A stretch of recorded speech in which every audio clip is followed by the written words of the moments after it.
When I was in the sixth grade, my best friend was Sheldon.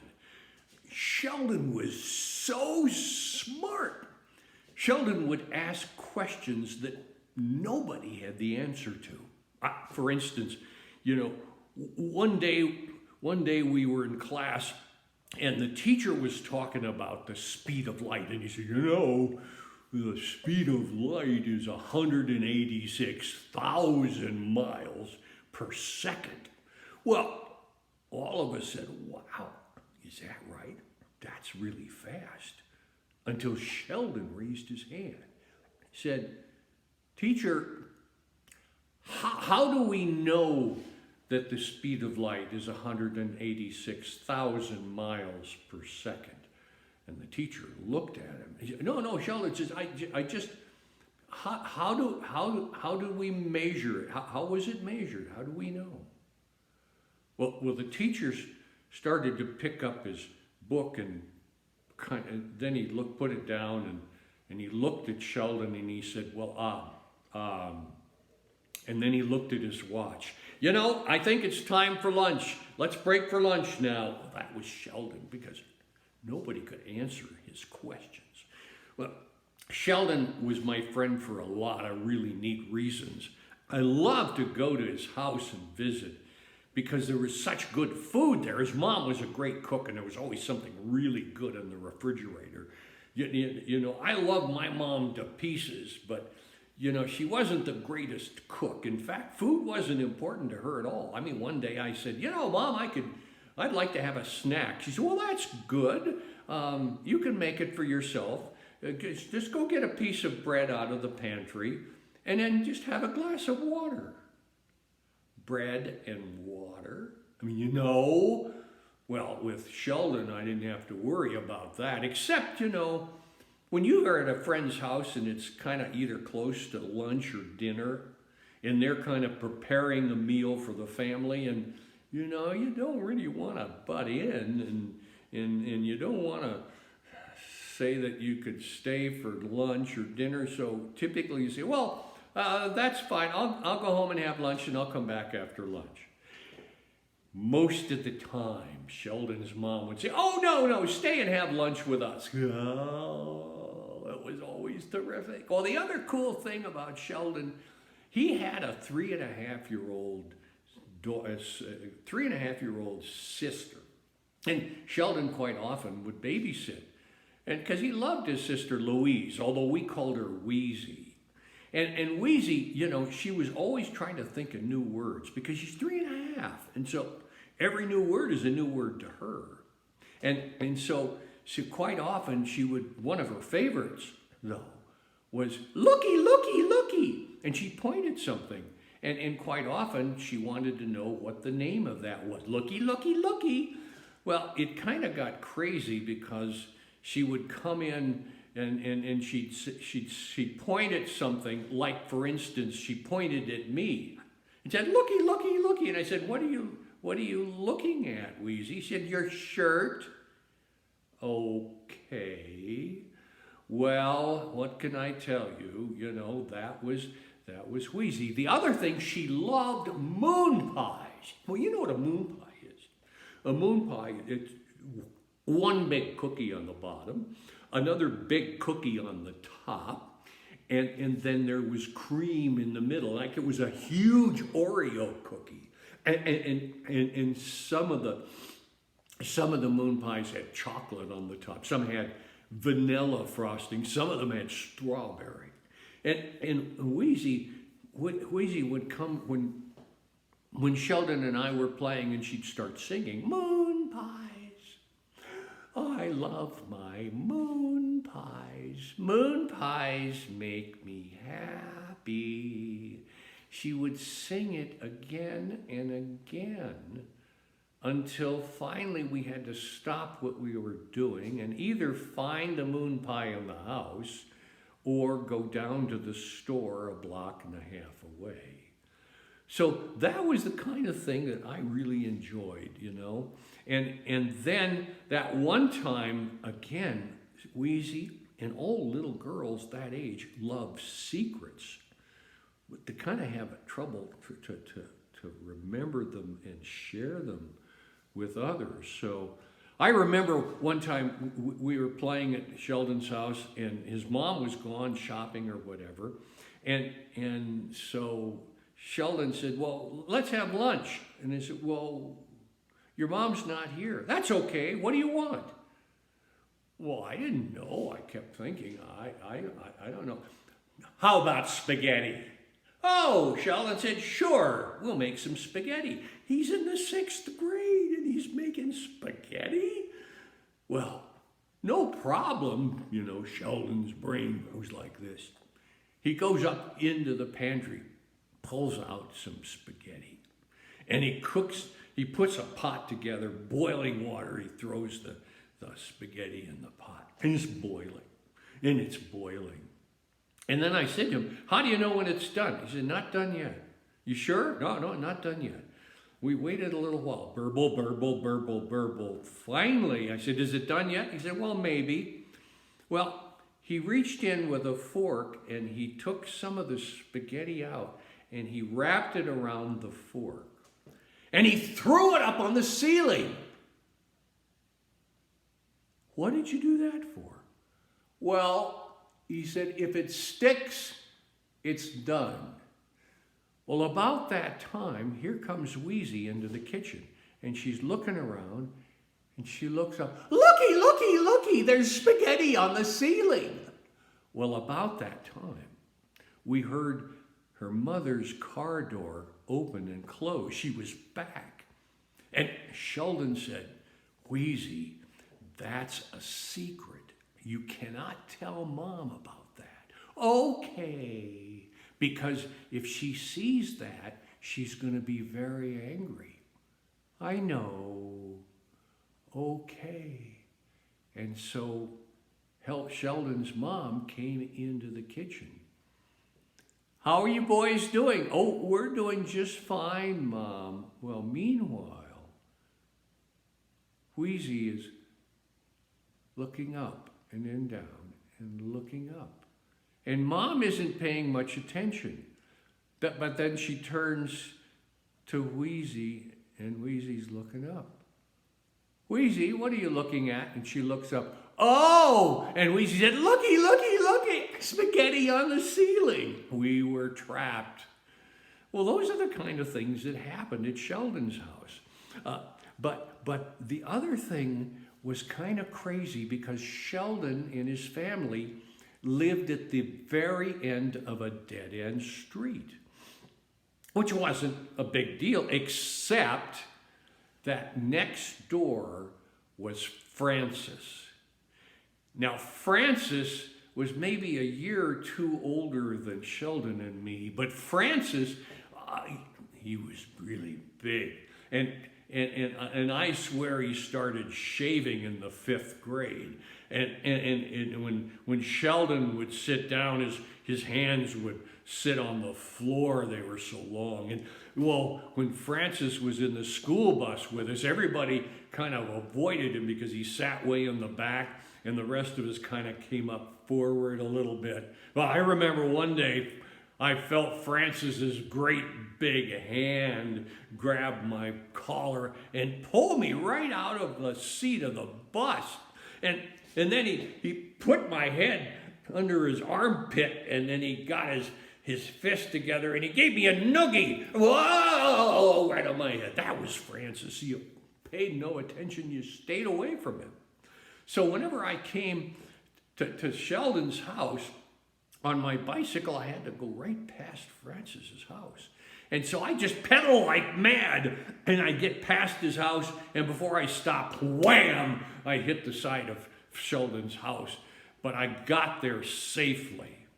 So, however, I got to tell you the story where we almost got killed. Well, that's right. You know, I was over playing with Sheldon. It was summer. We were out of school, and we were trying to figure out what to do. And Sheldon said, "Let's wash our bicycles." "Oh, okay, we could do that." And so we put our bicycles up on the patio, and we got a hose out and some soap and a sponge, and we washed our bikes. They were really cool. When we got all done, I got to tell you, you see, Sheldon believed in the scientific method. The scientific method is you ask a question that you don't know the answer to, and then you try to figure it out. So Sheldon, after we looked at the bicycles and they were really sparkly clean, he said, Mikey, how many pieces do you think there are in your bike? I said, I don't know. Well, guess. 100? Oh, no, he said, there's more than 100. 200? No, I don't think so. He said, let's take it apart. Okay.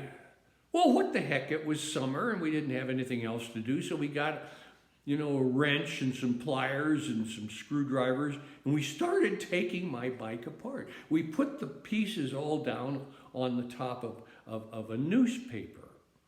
And when we got all done, we counted the pieces. 423. Wow, how about that? We've solved that question. Now, you probably know it's a lot easier to take something apart than it is to put it back together again. But not Sheldon. Ba-boom, ba-boom. We began putting the bike apart. And the pieces all went together amazingly. We finished it up and we looked at it, but there was one nut still on the newspaper. And Sheldon said, I have no idea where it goes. I said, well, I don't either, but it's only one nut, so it can't be that important. Well, while we were doing that, all of a sudden, we heard Wheezy. We hadn't seen her for an hour or two. Moon pies. I love my moon pies. And as Wheezy came out into the yard, she had a half-eaten chocolate moon pie in her left hand. She had a half-eaten strawberry moon pie in her right hand. She had chocolate all over her hands and face. Sheldon said, where did you get those moon pies? And she looked up and she said, Francis gave you those moon pies? Uh-huh. And I have a sack of them too. And she had a sack of more moon pies right next to her. Francis gave you the moon pies? Uh-huh. But he doesn't know it yet. Oh, my life went before my eyes. Francis is going to kill us for stealing his moon pies. Wow. Sheldon looked at Wheezy. Wheezy, where did you get the moon pies from Francis? They were in the basket on his bicycle. And his bicycle was leaning against the side of the house. And I just saw that bag and I said, those are moon pies. Francis is going to kill us.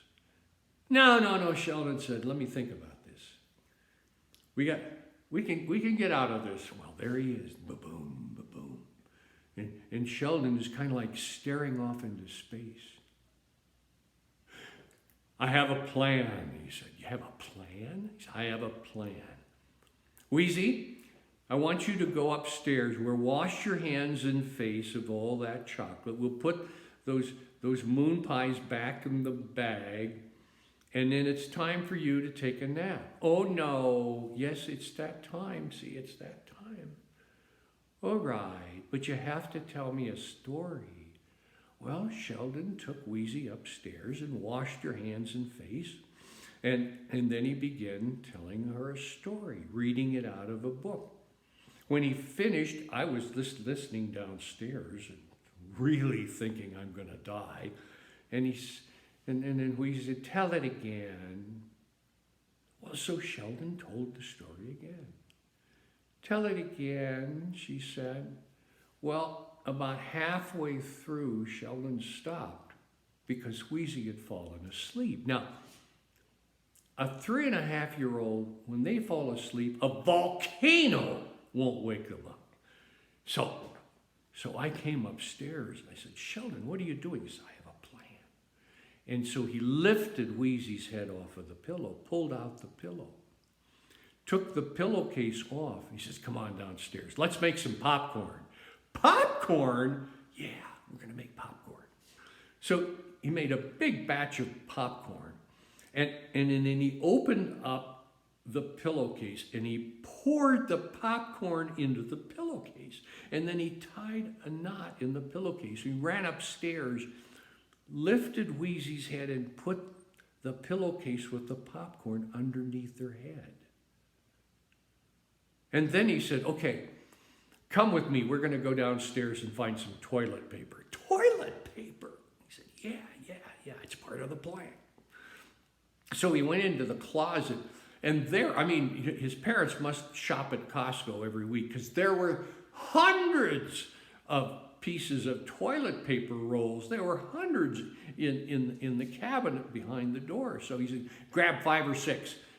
So I grabbed 5 or 6 of the toilet paper rolls. He did the same, and we went outside. He says, now, see that crabapple tree? I said, yeah. He said, we're gonna string the toilet paper from the branches of the tree.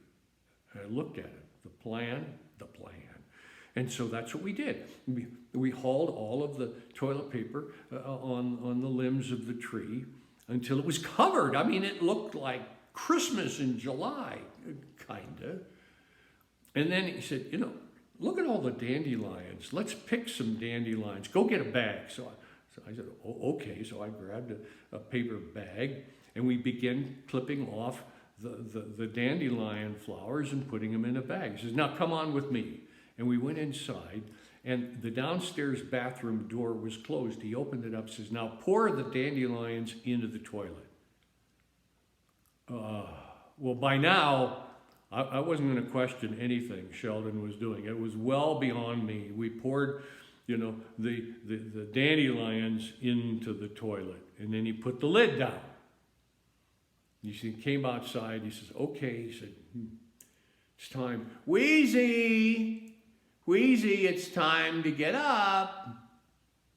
Come on downstairs, Wheezy. And so, pitter-patter, she came down the stairs. But she had her pillowcase with her. Sheldon, there's popcorn in my pillow. In fact, my pillow is made of popcorn. Really? Sheldon said. Well, let's have some.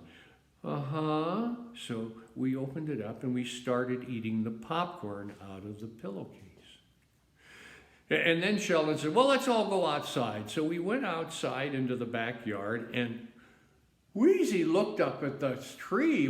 Looky. There's toilet paper growing out of our tree. Oh, Sheldon said, that's amazing. Let's pick it. Oh, goody. And so we all went in and started pulling the toilet paper off of the tree and kind of wadding it up. Well, when we got done with that, Sheldon said, it's time. Do you go in and wash your hands and go to the bathroom downstairs? Okay. And so we went inside and Wheezy went down the hallway and she opened the door and she went inside and then we heard the lid go up on the toilet. Oh, looky. There's flowers growing in our toilet. Really, Sheldon said. Well, be sure to flush. Okay, so she did. And then we went out to the front porch and Sheldon said, it's okay. We got it under control. It's okay for you to go home now. Well, what about Francis? What do you say? He says, never mind. It's the plan. I have it under control. Well, I wasn't so sure. I took my bike and I got as far to the end of the street as I could go. So I could go so fast past Francis's house that he couldn't get me. And so I got all ready and I got on the bike and I began to pedal as fast as I could. And I pedaled and I was going really fast. And I was going so fast that the bike was wobbling from side to side and wobbling, and the front tire was wobbling more. And as I got almost to Francis's house, the front wheel rolled off of the bike. That's where the nut was supposed to go. I flew off of the bike, and before I knew it, there was a shadow over me. And Francis, you took my moon pies. Oh, no, I didn't. You took my moon pies. And so he lifted me up off of the ground, and then he put my head into his armpit, and he started to give me a noogie, and Sheldon said, wait, it wasn't Mikey, you shouldn't do that. And Francis looked up, and at that point in time, Wheezy said, Francis, I took your moon pies. Oh, Sheldon said, oh, no, you didn't. Oh, yes, I did. No, you didn't. Yes, I did. No, yes. Francis said, you took my moon pie. Sheldon said, don't pay any attention to Wheezy. She's always telling these stories. No, she didn't take. Yes, I did. No, you didn't take his moon pies, Wheezy. I did so. Well, when did you do it? She said, before. Francis looked at him, and Sheldon said, before? Before. Before what? Sheldon asked Wheezy.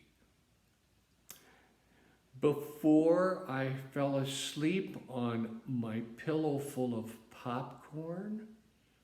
You had a pillowcase full of popcorn?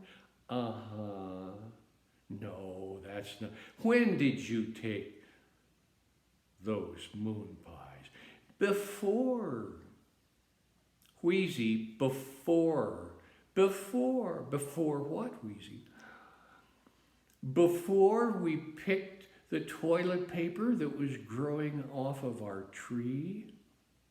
What? Sheldon said, no, you're just making that up. That's not possible. Really, when did you take those moon pies? Before. Not again. Before what? Before the toilet was growing flowers. Well, by this time, Francis couldn't believe it. And Sheldon, see what I'm talking about. You know, she lives in a different world, Francis. Oh, she said, I did take them. No, you didn't. No, you didn't, Sheldon said. Well, what was Francis to do? He said, well, somebody took my moon pies. And so he started to walk away. And we all breathed a sigh of relief as Francis went into his house singing moon pies. I miss my moon pies. And that's the story of Wheezy and her moon pie.